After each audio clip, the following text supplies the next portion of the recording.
एचएलबी layout map किपरि करिवे संपूर्ण layout map प्रस्तुति सह विभिन्न उदाहरण दे आम बुझा तो 10टी सुवर्ण अर्थात कंप्लीट रूल को आम फॉलो करवा मैप्रे किपरि लेखिबा तो निश्चित देखु गोटे जदि आपणकर गोटे घर हो सारी छात पड़ सारी से लोक रही ना तेणु आम कौन करवा ना कोठा घर तो आप जानते वर्गाकृति दबा एवं एठी मन करूँ से घर नंबर रही 60 लिखा एवं सेडेड करवा ये घरटी को सेडेड कर अर्थात लोक कहीं रही ना अनयूज्ड अच्छी एवं यह सहित एक प्रमुख स्थान हो आप पंचायत घर चिन्ह आँकी पारे आपड़ जदि पंचायत घर अच्छी तेणु से पंचायत घर को सिंबल एटी डिनोट करें मु आलोचना रही देखिपारे आ गोटे उदाहरण आसी 2 महला घर रही तले दुकान रोचे ऊपर रहा घर रही तो ये देखो गोटे बिल्डिंग ही हम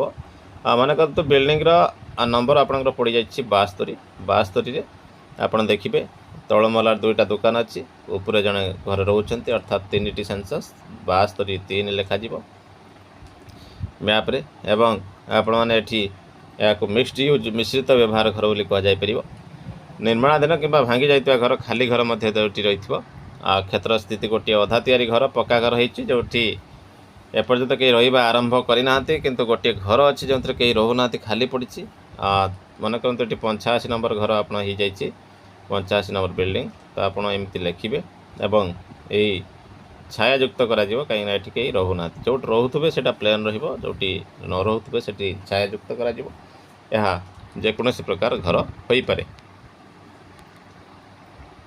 देखु रही घर सामने 2टी पक्का बिल्डिंग रही देखा प्रथमे किपर लेआउट करवा क्षेत्र स्थिति पक्का घर अच्छी जार बिल्डिंग नंबर रही 45 एवं से गोटे परिवार रोचन 45 लिखा बंधन में कौन आवश्यक ना लिखा उदाहरण दुई भाग अलग रोचा कंचा घर 2 भाई जो अलग रोचे गोटे माटी बा छपर घर जहाँ बिल्डिंग नंबर 12 कि भर 2 भाई 2टी अलग रोषे घर कर अर्थात 2टी सेंसस घर अर्थात 12 ब्राकेट 2 एवं जेहेतु यहाँ कच्चा घर रही ट्रायंगल तो निश्चित देखो घर सामने दुकान थी पक्का बिल्डिंग क्षेत्र स्थिति गोटे पक्का घर अच्छी पछपटे परिवार रोचन सामना पटे से तेजरा दुकान अच्छी तो ये कौन करेंगे ना गोटे बासगृह गोटे दुकान गृह किंतु बिल्डिंग रहा गोटे मन करूँ बिल्डिंग रहा नंबर रही 28 आपको ये सेंसस हाउस रो 2 तो यही भाव आपको देखो ये भिडियो पूरा कंप्लीट आलोचना आम करीपरि आपण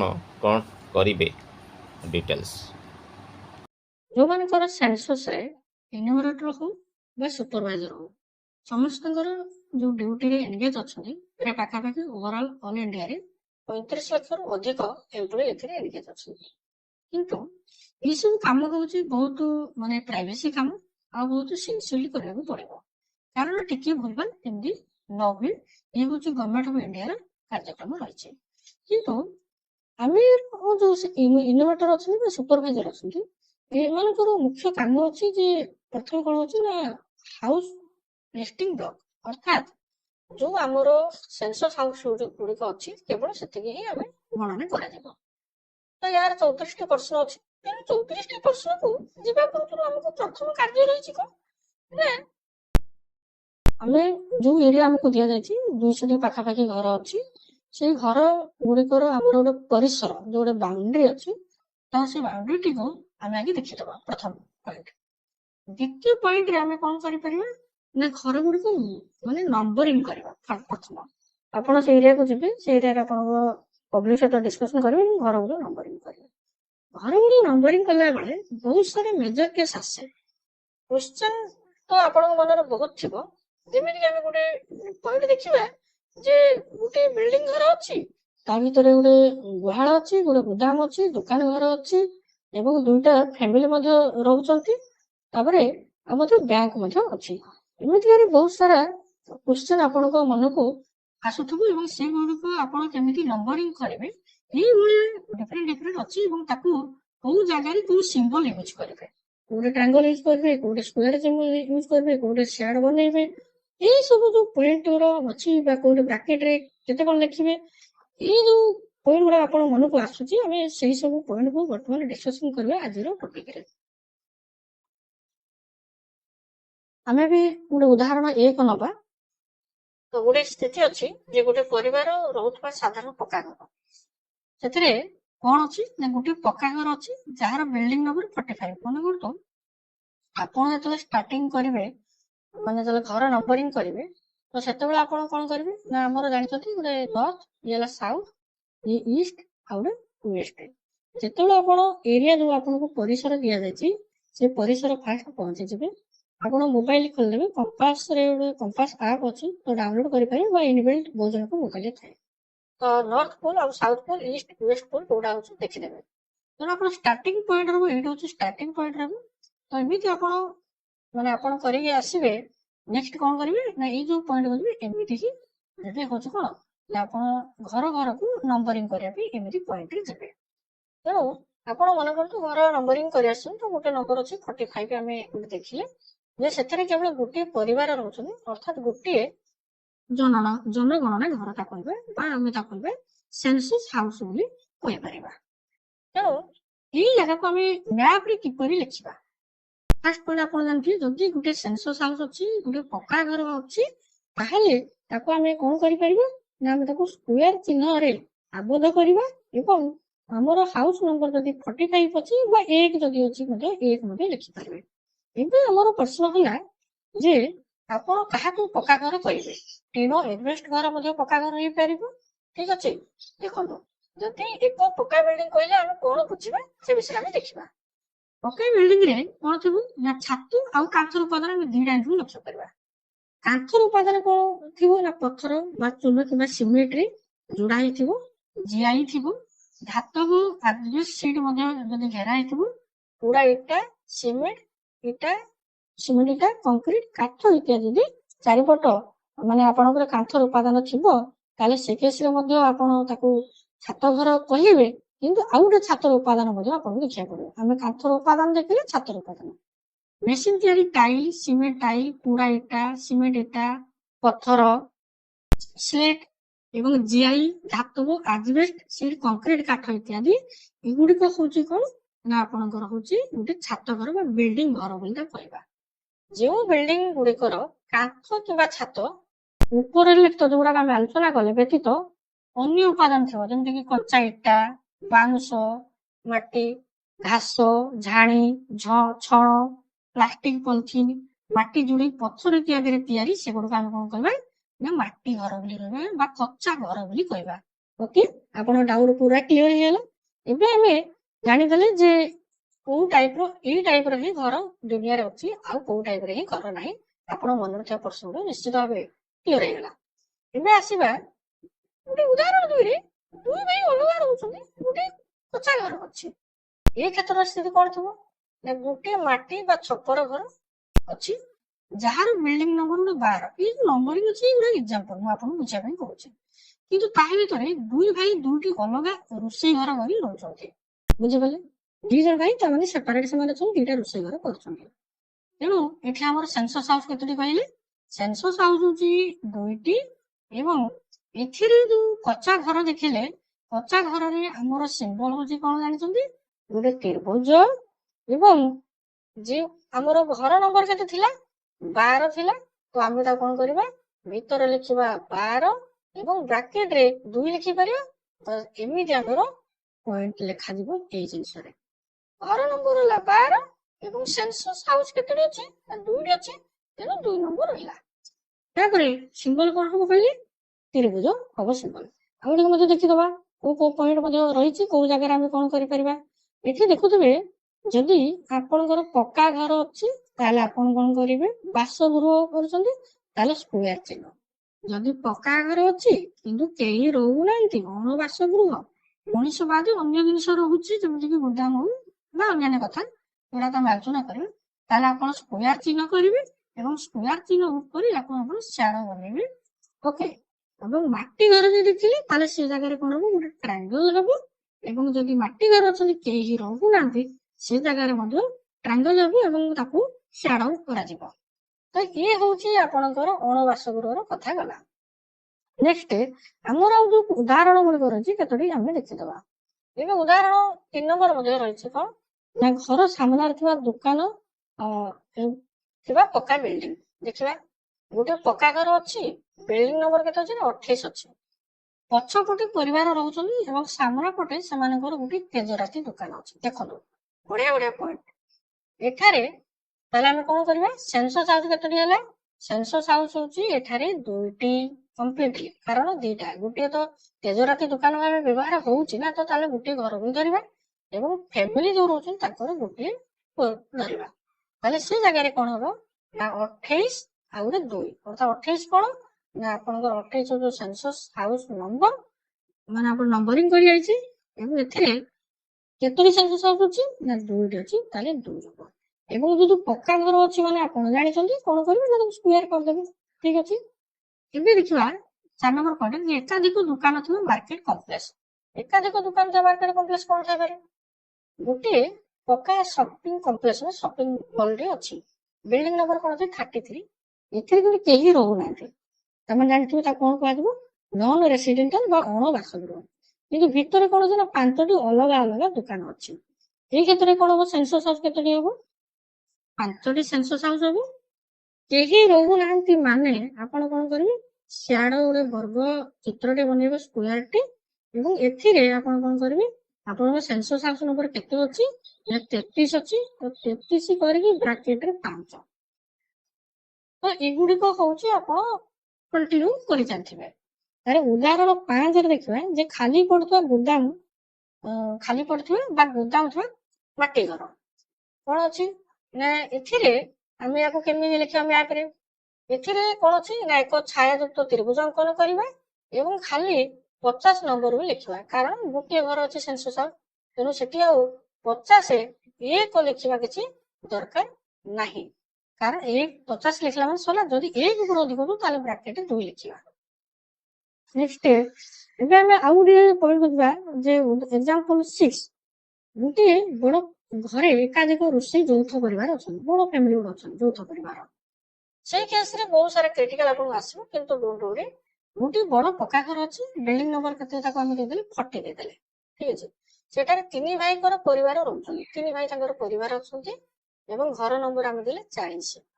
କିନ୍ତୁ ସେମାନଙ୍କର 3ଟି ଅଲଗା ଅଲଗା ଚୁଲି ରୋଷେଇ ଘର ଅଛି। ଯଦି ଚୁଲି ରୋଷେଇ ଘର ନଥିବ ତାହେଲେ ସେ ଜାଗାରେ ଆମେ ତାକୁ କଣ କରିପାରିବା, ସେପାରେଟ ଅଛନ୍ତି ମାନେ ତ ଅଲଗା ରୋଷେଇ କରି ଖାଉଥିବେ ନା। ଠିକ ଅଛି। ତ ଜନଗଣନା ନିୟମ ଅନୁଯାୟୀ ଯଦି ରୋଷେଇ ଅଲଗା, ତେବେ ସେଗୁଡିକୁ ଅଲଗା ଜନଗଣନା ଘର ଭାବେ ଗଣନା କରାଯାଏ। ତେଣୁ ଏଠାରେ କଣ କରିବା, 3ଟି ଜନଗଣନା ଘର ଅଛି। ତାହେଲେ ଆପଣ କୁହନ୍ତୁ, ବଡ ଆମ କ୍ୱେଶ୍ଚନ ଥିଲା କଣ, ବଡ ପକ୍କା ଘର ଅଛି। ବଡ ପକ୍କା ଘର ମାନେ କଣ କରିବା, ଗୋଟେ ସ୍କୋୟାର କରିଦବା ଏବଂ 40ଟି ମାନେ 40 ନମ୍ବର ଆମେ କରିବା। କେତେ ଭାଇ ରହୁଥିଲେ ନା 3 ଭାଇ, 3 ଜଣଙ୍କର ରୋଷେଇ ଘର ଅଲଗା, ତାହେଲେ 3 ବ୍ରାକେଟ ଲେଖିଦବା। ତା ଭିତରେ କାହା ଭିତରେ ଆମେ ସ୍କୋୟାର ଭିତରେ ଏତିକି ଲେଖିବା। ସ୍କୋୟାର ଭିତରେ ଆମେ ଟୋଟାଲି ଏତିକି ଜିନିଷକୁ ଲେଖିବା, ତାମାନେ ଜାଣିବା ଆମର ଇଏ ଘର ଗଣନା ସରିଲା। ପୁଣି କେସ୍ 7 ଆସିଲା, ଜଣେ ବ୍ୟକ୍ତିଙ୍କର 2ଟି ଅଲଗା ମାଟି ଘର ଅଛି, କିନ୍ତୁ ସେ ମାଟି ଘରଟା ତାକୁ ଦେଖିବା ତାଙ୍କ ପରିସର ଭିତରେ ରହୁଛି କି ନାହିଁ। ପରିସର କାହାକୁ କୁହାଯାଏ, ୟାର ମଧ୍ୟ ଗୋଟେ ଟପିକ ଆଣିବା। ପରିସର କାହାକୁ କହିବା ନା ଯୋଉ ମନେ କରନ୍ତୁ ଦୁଇ ଜଣଙ୍କର ଲୋକାଲ ଏରିଆରେ କଣ ଥାଏ ନା ତାଙ୍କର ଗାଁ ମାନଙ୍କରେ ଗୋଟେ ପ୍ରାକୃତିକ ବା ନେଚୁରାଲ ଏମିତି ଗଛ ହେଇଯାଇଥିବ, ଗାଁ ମାନଙ୍କର ବାଡ଼ ହେଇଯାଇଥିବ ବା ସେମାନେ ବାଡ଼ କରିଥିବେ। ଟାଉନ ଏରିଆରେ କଣ କରିଥିବେ ନା ଗୋଟେ ବାଉଣ୍ଡରୀ କରିଥିବେ ଏବଂ କେତେ ଜାଗାରେ ଘର ଦେଖିବେ ଖାଲି ଘର ଅଛି ବୋଲି ଆଗରେ କିଛି ନାହିଁ। ତ ଏଇଗୁଡାକ ଗୋଟେ ଗୋଟେ ପରିସର କରିବା।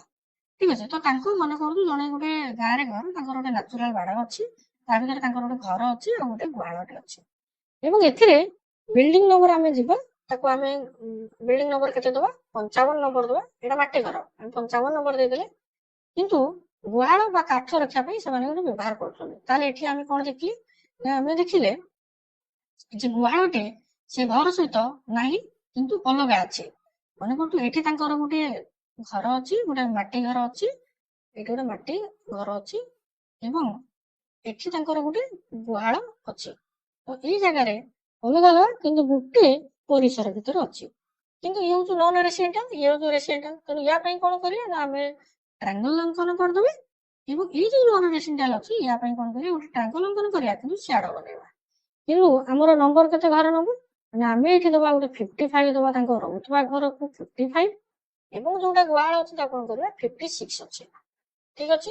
ଏବେ ଆମେ ରେଷ୍ଟ ପଏଣ୍ଟ କୁ ଦେଖିବା ଯେ ଆମର ଆକ୍ଚୁଆଲି ପଏଣ୍ଟ ରେ ଆଉ କୋଉ କୋଉ ପଏଣ୍ଟ କୁ ଆମେ ଆଲୋଚନା କରିବା। ବହୁତ ସାରା ଏକ୍ସାମ୍ପଲ ଏମିତି ଆପଣଙ୍କ ମନରେ ଆସୁଥିବା କ୍ୱେଶ୍ଚନ ଗୁଡିକ, ତ ଆପଣମାନେ ସିରିୟସଲି ଯଦି ଦେଖିବେ ତ ଆପଣଙ୍କର ଡାଉଟ ଗୁଡିକ କ୍ଲିୟର ହେଇଯିବ।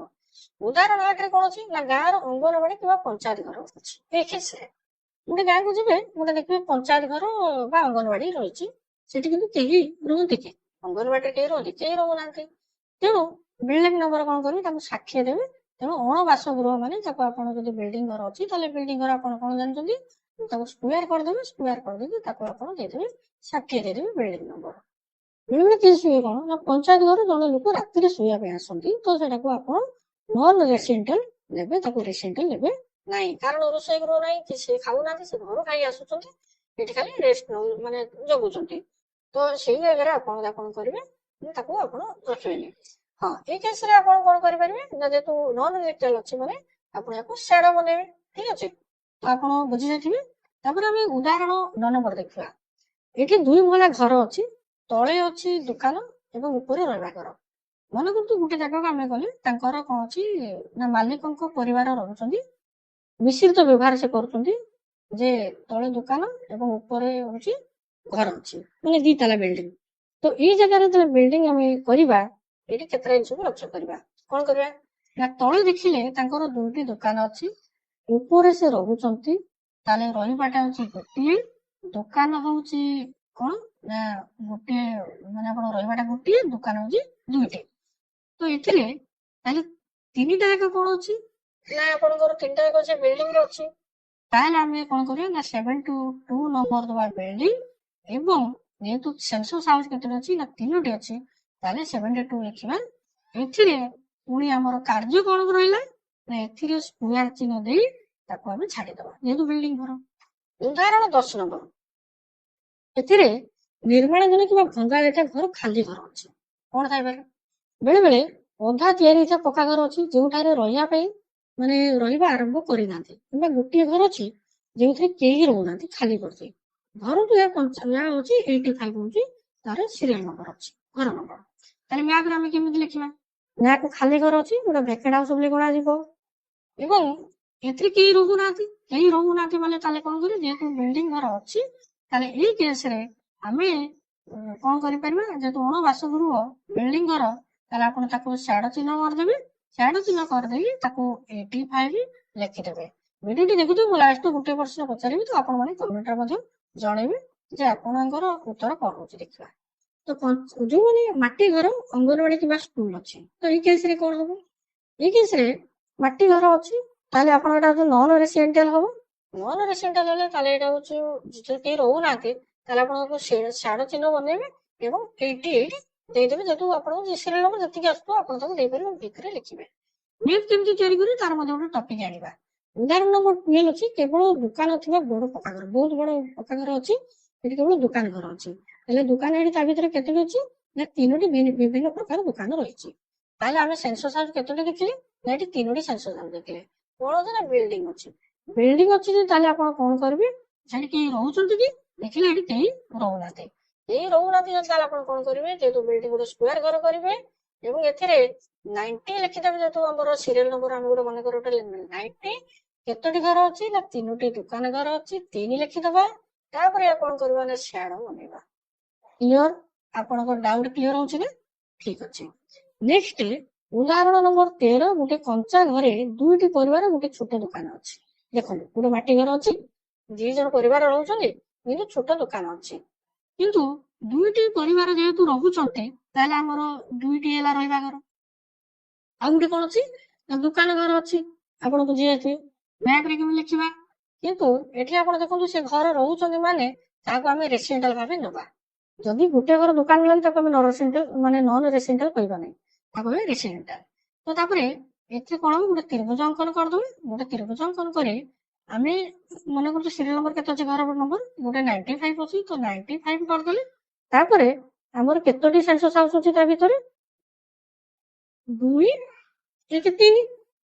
କାରଣ 2ଟି ପରିବାର ରହୁଛନ୍ତି ଆଉ ଗୋଟେ ଦୋକାନ ଅଛି, ତାହେଲେ ଆମେ 3 କରିଦବା, ବ୍ରାକେଟ ଭିତରେ କରିଦବା 3। ନେକ୍ସଟ ଆସିଲା ଉଦାହରଣ ନମ୍ବର 14। ଏଥିରେ ଗାଁ ମୁଣ୍ଡରେ ଥିବା କ୍ଲବ ଘର ବା ଭାଗବତ ଟୁଙ୍ଗି ଅଛି। ତ ଆପଣ ମାନେ ଜାଣିଥିବେ, ଗାଁ ଘର କେହି ରହୁନାହାନ୍ତି, ତାହେଲେ ଭାଗବତ ଟୁଙ୍ଗି ଅଛି ତ ପକ୍କା ଘର ଅଛି ନା ଚାଳ ଘର ଅଛି, ତ ସେଇଟା ଆପଣ ଜାଣିଥିବେ ପକ୍କା ଘର ଗୋଟେ ଥିବ। ତେଣୁ ସେଠି କେହି ରହୁନାହାନ୍ତି, ମାନେ ୟାକୁ ନନ୍ ରେସିଡେଣ୍ଟାଲ କହିବା। ନନ୍ ରେସିଡେଣ୍ଟାଲ କଲେ ୟାକୁ ସ୍କୋୟାର ଚିହ୍ନ କରିଦବା। ସ୍କୋୟାର ଚିହ୍ନ କରି ଆମେ କଣ ଲେଖିବା, ଆମର ସ୍ୟାଡୋ ବନେଇଦବା ଏବଂ 106 ଲେଖିଦବା। ଯଦି ଆମର ସିରିଏଲ ନମ୍ବର ଯେତିକି ଅଛି 105, 106 ଯାହା ଆପଣଙ୍କ ପସନ୍ଦ। ଉଦାହରଣ ନମ୍ବର 15, ଏଇ ଗୋଟେ ମେଜର କେସ୍ ଆସିଲା। ଗୋଟେ ବାଡି ଭିତରେ ପକ୍କା ରହିବା ଘର ଆଉ ଗୋଟେ କଞ୍ଚା ରୋଷେଇ ଘର ଅଛି। ଦେଖନ୍ତୁ ବଢିଆ କ୍ୱେଶ୍ଚନ। ଗୋଟେ ପକ୍କା ଘର ଅଛି ଆଉ ଗୋଟେ ମାଟି ଘର ଅଛି। କଣ ହୁଏ ନା ତାଙ୍କର ଏକ ସ୍ୱତନ୍ତ୍ର ମାଟି ଘର ରୋଷେଇ ଘର ବା କାଠ ରକ୍ଷା ପାଇଁ ବ୍ୟବହାର କରୁଛନ୍ତି। ମ୍ୟାପରେ କେମିତି ଲେଖିବା? ଏଠି ଫାଷ୍ଟ ପଏଣ୍ଟ ଆମେ ଦେଖିବା, ଯେହେତୁ ପକ୍କା ଘର ରହିବା ଘରକୁ ଆମେ କେତେ ନେବା ନା 110 ନେବା। ଯେହେତୁ ଘରଟା ମିଶିକି ନାହିଁ, ଅଲଗା ଅଛି। ପକ୍କା ଘରକୁ ଯେତେବେଳେ 110 ମନେ କରୁଛନ୍ତି ନମ୍ବର ଆମେ ସିରିଏଲ ନମ୍ବର ନେବେ, ତାହେଲେ ଆମେ ତାକୁ କଣ କରିବା, ଗୋଟେ ବର୍ଗ ଚିତ୍ର କରିଦବା ଏବଂ 110 ନମ୍ବରିଂ କରିଦବା। ତାପରେ ଗୋଟେ ମାଟି ଘର ଅଛି ସେ କହିଲେ, ସେଟାରେ କିନ୍ତୁ କେହି ଶୋଉନାହାନ୍ତି। ଶୋଉଛନ୍ତି? କେହି ଶୋଉନାହାନ୍ତି। ସେଠି କଣ ହଉଛି ନା ରୋଷେଇ ହଉଛି।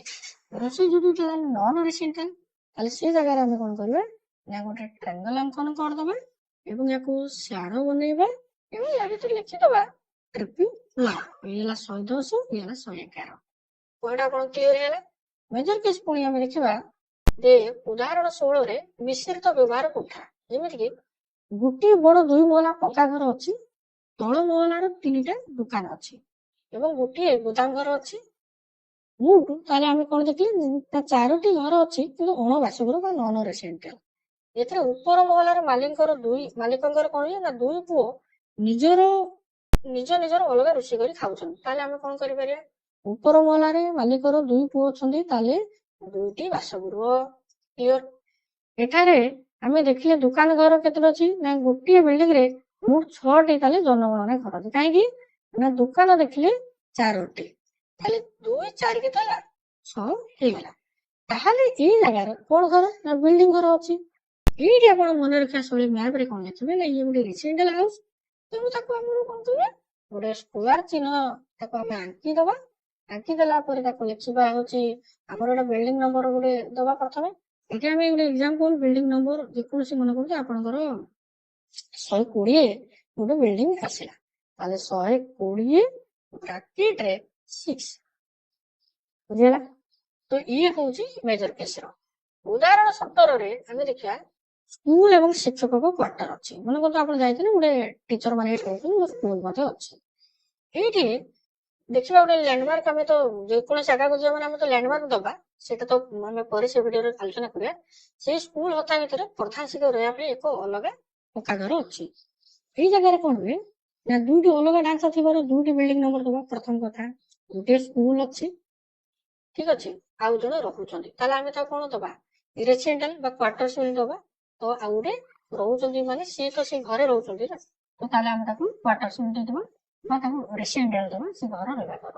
ତେଣୁ ସେଇ ଜାଗାରେ ଆମେ କଣ କରିବା ନା ସ୍କୁଲଟା ହଉଛି ନନ୍ ରେସିଡେଣ୍ଟାଲ, ତେଣୁ ଆମେ ତାକୁ ସ୍ୟାଡୋ ଚିହ୍ନ ବନେଇଦବା। ଯିଏ ରହୁଛନ୍ତି ତାହେଲେ ବିଲ୍ଡିଂ ଘର, ସେ ତ ରହିବା ଘର, ତାହେଲେ ଆମେ ଏଠି 2ଟା ବିଲ୍ଡିଂ ନମ୍ବର କରିବା, ଗୋଟେ 125 କରିବା ଆଉ ଗୋଟେ 126 କରିବା। ଠିକ ଅଛି। ଏବେ ଆମେ ଆସନ୍ତୁ ଯିବା ଗୋଟେ ଗାଁ ବଜାର ଲମ୍ବା ଚାଳ ଘର ଅଛି। ଗାଁ ଛକରେ ଗୋଟେ ଲମ୍ବା ମାଟି କାନ୍ଥ ବା ଚାଳ ଛପର ଘର ଅଛି। ସେଥିରେ 5ଟି ଛୋଟ ଛୋଟ ବଖରା ଅଛି, ଯେଉଁଠି ଦୋକାନୀ ମାନେ ବ୍ୟବସାୟ କରନ୍ତି କିନ୍ତୁ ରାତିରେ କେହି ରହନ୍ତି ନାହିଁ। ଏଇ ଜାଗାରେ କଣ ହବ ନା ଇଏ ସବୁ ହଉଛି ଅଣ ବାସଗୃହ ବା ନନ୍ ରେସିଡେଣ୍ଟାଲ କଚ୍ଚା ଘର। ତାହେଲେ ଆମେ ତାକୁ ଟ୍ରାଙ୍ଗଲ କରିଦବା। ଟ୍ରାଙ୍ଗଲ କରିଦେବା, ସ୍ୟାଡୋ ବନେଇଦବା, 130 ଲେଖିଦବା, ବ୍ରାକେଟରେ 5 ଲେଖିଦବା। ତାପରେ ଏବେ ଆମେ ଆଉ ଗୋଟେ ପଏଣ୍ଟ ଦେଖିବା, ଗୋଟିଏ ଘରେ ଆପଣଙ୍କର ହାଉସ ଲିଷ୍ଟିଂ ବ୍ଲକ ସୀମାରେ ଅଛି ଏବଂ ଅନ୍ୟ ଏକ ଏଲିମେଣ୍ଟର ସେଇ ସୀମା ଉପରେ ଉପସ୍ଥିତ ଅଛନ୍ତି। ମ୍ୟାପରେ ଲେଖିବା ଶୈଳୀ କଣ କରିବା ନା ଗୋଟିଏ ଘର 2ଟି HLBରେ ଗଣାଯିବା ଉଚିତ ନୁହେଁ। ଏ କ୍ଷେତ୍ରରେ ନିଜ ସୁପରଭାଇଜର ସହ ଆଲୋଚନା କରିବେ ଏବଂ ମୁଖ୍ୟତଃ ପ୍ରବେଶ ଦ୍ୱାର କେଉଁ ପଟେ ଅଛି, ଯୋଉ ପଟେ ଆପଣଙ୍କ ଏରିଆରେ ଯାଇଥିବ ଆପଣ କାଉଣ୍ଟ କରନ୍ତୁ, ତାଙ୍କ ଏରିଆରେ ଥିଲେ ସେ ତାଙ୍କର କାଉଣ୍ଟ କରିବେ। ଏବେ ପ୍ରଶ୍ନ ଆସିଲା ଆପଣମାନଙ୍କ ପାଇଁ ଯେ ଉଦାହରଣ 20ରେ ଯେ ମନ୍ଦିର ଏବଂ ପାଖ କଲ୍ୟାଣ ମଣ୍ଡପ ଅଛି। ଗାଁରେ ଗୋଟେ ବଡ ମନ୍ଦିର ଅଛି ଏବଂ ତାକୁ ଲାଗି ଅଲଗା ମାନେ ବିଲ୍ଡିଂ ଅଛି ଏବଂ ଏଥିରେ ସଭା କଲ୍ୟାଣ ମଣ୍ଡପ ମଧ୍ୟ ରହିଛି। ତାହେଲେ ଏଇ କେସରେ ଆପଣ ତାକୁ କେମିତି ଦର୍ଶାଇବେ କମେଣ୍ଟ ମାଧ୍ୟମରେ ଜଣାଇବେ। ଏମିତି ବିଭିନ୍ନ ପ୍ରଶ୍ନକୁ ନେଇ ଆମେ ଆଲୋଚନା କଲେ। ଆପଣଙ୍କ ମନରେ ଥିବା ଯଦି ଆଉ କିଛି ମାନେ ମେଜର କ୍ୱେଶ୍ଚନ ତ ତାକୁ ଆପଣ ଜଣାଇବେ। ଏବେ ଆପଣଙ୍କ ପାଇଁ ଆଉ ଗୋଟେ ମଧ୍ୟ କ୍ୱେଶ୍ଚନ ମୁଁ ଆପଣମାନଙ୍କ ପାଇଁ ରଖିଛି ଯେ ଏଇଟା ଆପଣଙ୍କ ପଏଣ୍ଟ ରହିଲା ଏଥିରେ ଯେ ଗୋଟେ ଟଙ୍କା ଘର ଗୋଟେ ପରିବାର ରହୁଛନ୍ତି, ଗୋଟେ ଛୋଟ ଦୋକାନ ଅଛି, ତାହେଲେ ଏଇ କେସରେ ଆପଣ ବିଲ୍ଡିଂ ନମ୍ବର 25 ଲେଖିଲେ ଆଉ ସବୁ କିପରି ଲେଖିବେ? ତ ୟାର ଗୋଟେ କମେଣ୍ଟ ମାଧ୍ୟମରେ